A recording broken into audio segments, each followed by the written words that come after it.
your Wrangler, make that annoying noise. Clutch out, clutch in. Clutch out, clutch in. We're gonna pull this thing inside and see if we can figure out what is making that noise.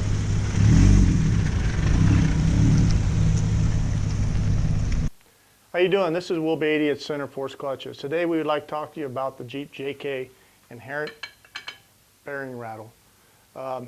We've done a lot of research and obviously had some of our own concerns with the bearing rattle and had our phone calls.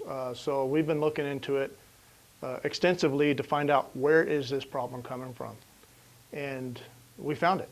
What we found is it's not to do with the clutch itself. Here's our replacement clutch. And this clutch right here is the one that's out of my personal JK that made the same noise, factory components. So what we wanted to show you was what's causing it. It's these components here that are causing the problem. This is the bearing collar. What we found, like this one here, is an extensive amount of wear. This one's got about 15 thousandths wear. Now, this one here has got some miles on. This one's about 100,000 miles on this Jeep. So there's an extensive amount of wear. But this wear is due to lack of lube in the bearing collar itself, or the bearing recess in here. There's a groove in here, and that's what we call a grease groove. We'll talk about that.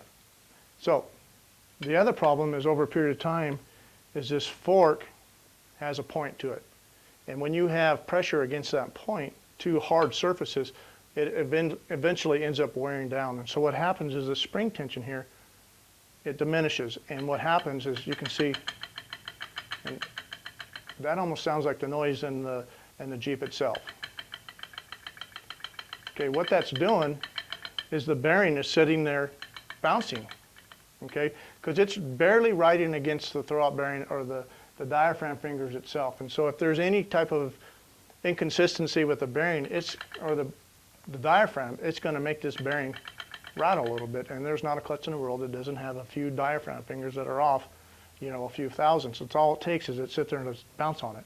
And that's what's happening. So when you lose that spring tension, it allows that bearing to do that. And when that bearing's doing that, obviously, in the collar itself, you know, this one doesn't have any lube on it, but again, all these noises come into play, and that's what's causing that noise. Now here's a brand new piece, brand new bearing, and it's tight. As you can see, I really got to work on it, and it's not making any noise. I can't pull up on it. Or this one here, I don't know if you can see that, but that's moving up a lot because this pivot point here is worn away. And the spring tension has gone. It's dissipated. It's no longer there. The other issue, pivot ball. So at the other end of this fork sits in this pocket here, okay? And there's a little spring clip that holds that in there. This one here versus the brand new one, I don't know if you guys can see that, but this one's lost about 25 thousandths of overall width.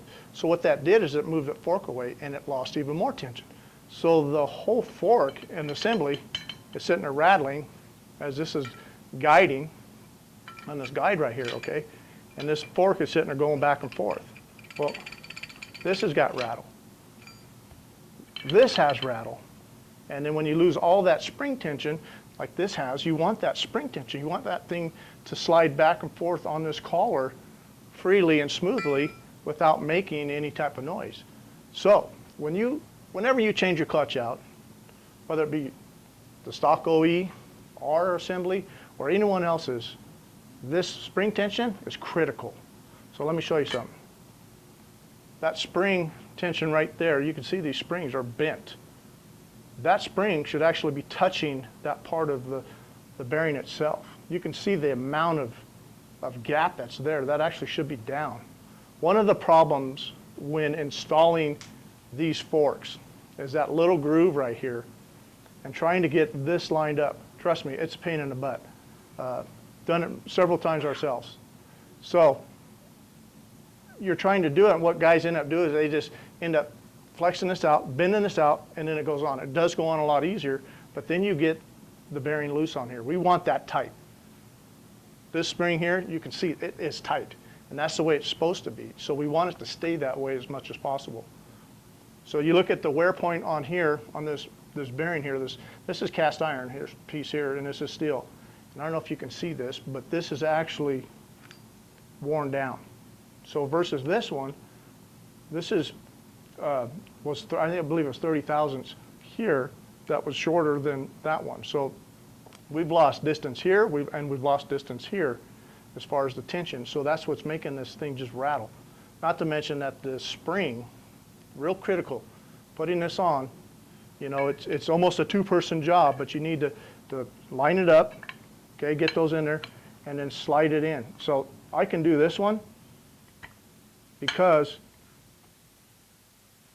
the bearing's loose, or the springs are loose. So it makes it real easy to put on, but it shouldn't be that easy. I shouldn't be able to put it on that easy because you need it to flex over. So what you end up doing is you're going to need somebody to help you with a screwdriver and line this all up and put it on. And it's a pain in the butt, it is. But once you do it correctly, it's going to work and operate properly in the vehicle. Again, to recap of what we were talking about, this was the clutch in my 17 JK. It was making that noise from the factory. We now have this clutch in it. This is our dual friction for the JK with the high inertia flywheel. That's what's in my JK now. Now we don't have the noise at all. So to close things up, whenever you're changing the clutch, always inspect this collar. Look for any type of wear here. And this one here, you can see it's more worn on one side than the other side. That's just because of the angle that the bearing was on. Okay, and that was just creating more angle. And obviously, as it goes through its arc, it puts more. So the clutch is going through an arc like this. So there's one point that it really pushes out. Now it should actually slide back and forth here to compensate for the arc itself. But the lack of lube on top of that is a problem as well. Let me take this back off of here. So inside of here is a groove. Even the bearing that we sent has a minimal amount of grease in there. Highly recommended you put an ample amount of grease in there. Now you don't want grease all over the splines or the disc itself because it's just going to fling out and get all over the clutch material and contaminate it. But we do want an ample amount of grease on this collar so that, or excuse me, this bearing, so that when it's in here, it's not doing this. So when you have see, it's the bearing sitting there rocking back and forth. Now, lube in there will prevent this thing from wearing. Will also muffle, okay, any type of noise, because this tin. And by the way, these are very expensive. This little tin piece here is about 150 bucks. So be careful. Make sure you treat your equipment properly and lube them as they should be, because obviously a Jeep's going to be exposed to many different environments out there in off-roading. Now, we all do it. You know, you go through water, you go through dust, you go through mud. Whatever you're going through, that somehow, some way, always ends up into the clutch cavity itself. And anytime you get grease and everything like that, it's a grit, and it actually becomes like a sandpaper and starts wearing stuff. So it's real important to properly lube that bearing. You always want to lube a pivot point, but it's difficult here because anytime you have a point, you can't lube that point. It's just impossible. It needs a groove. But you're going to need to put something there, or try to find some type of dry graphite, something of that nature, something that will actually stick and help lubricate that area out. But there again, check your fork, check the pivot ball. Everybody misses this pivot ball. It's only $2. You can buy a brand new one. They're $2, Amazon. Wherever you get them from, go to any one of your off-road dealerships that you're working with, whether it be whoever, and have them get these components for you. Change the fork. The forks are inexpensive. This is inexpensive. Obviously, when you buy our kit, it comes with a new bearing, but be very careful putting that on and make sure you don't hyperextend that spring so that it creates a lot of slop. And then inspect your collar. And when you put it back together, I guarantee you're not going to have an issue. We've done it several times now, and that has eliminated that inherent bearing rattle. I hope you guys get something out of this little video, and hope to see you on the trails.